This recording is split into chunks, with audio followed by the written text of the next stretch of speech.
அக்கிரமத்தையும் அழைக்கிறதுக்கு பூமியில ஒருத்தன் பிறந்திருப்பான்டா. அவன் நிச்சயமா ஒரு நாளைக்கு வருவான்டா. வந்துட்டான்டா. இருக்கிறதுல இவங்க தான் இந்த மாதிரி ஷோலாம் நடத்துவாங்கன்னு பார்த்தா இந்த சேனலுக்கு டப்பு கொடுக்குறது ஒரு சேனல் இருக்குது. அது வேறு எந்த சேனல் இல்லை, இந்த சேனல் தான். இந்த சேனலில் பார்த்திங்கன்னா சிங்கிள் பசங்கன்னு இப்போ ஒரு ஷோ நடக்குது. அதில் பார்த்திங்கன்னா பார்த்திபன் சார், ஆலியா மனசா, ஸ்ருத்திகா தான் ஜட்ஜு.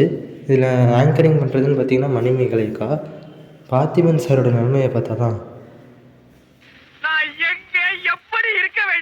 இவர் நீங்கள் நிறைய ரீல்ஸில் பார்த்துருப்பீங்க. ஏன்னு சொல்லியே ஃபேமஸ் ஆனவர், கூமாப்பட்டியை செமையாக ப்ரமோட் பண்ணவர். இவர் பார்த்திங்கன்னா இப்போ சிங்கிள் பசங்கங்கிற ஷோவில் ஒரு கண்டஸ்டண்ட்டாக இருக்கார். இவங்களுக்கு கோ கண்டஸ்டன்ட் பார்த்திங்கன்னா இந்த சாதனை பிரகாஷ்ங்கிற மேமு. இவங்க 2 பேரும் சேர்ந்து அந்த ஷோவில் என்ன பண்ணுறாங்கன்னு நீங்களே பாருங்கள்.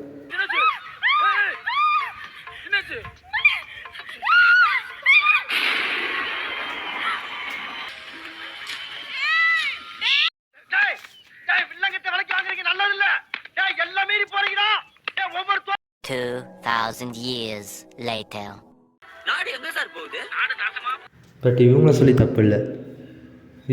இந்த ஷோ பார்த்திங்கன்னா ஃபேமிலியாக உட்காந்து பார்க்குறாங்க. அது மட்டும் இல்லாமல் இவங்களை பார்த்திங்கன்னா யூடியூப்பில் வேறு வளைச்சி இன்டர்வியூ எடுத்துகிட்டு இருக்காங்க. இதுக்கு முன்னாடி தான் பார்த்திங்கன்னா இந்த மாதிரி டாக்டர் திவாகர் பிபிடியை பார்த்திங்கன்னா இன்டர்வியூ எடுத்து ட்ரெண்ட் ஆக்கி விட்டாங்க.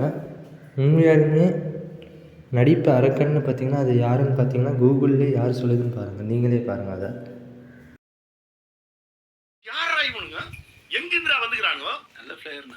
இந்த ஷோவை பார்த்திங்கன்னா ஃப்யூச்சரில் எந்த எக்ஸ்ட்ரீம் லெவலுக்கு போகுதுன்னு தெரில. இது மட்டும் இல்லாமல் இதை பார்த்துட்டு ஒரு 4-5 சேனலில் பார்த்திங்கன்னா புதுசாக இதேமாதிரி ஷோ இறக்குவானுங்க. ஸோ ஃப்யூச்சரில் என்னென்ன கருமத்தை என்ன பார்க்க இருக்குன்னு தெரியல.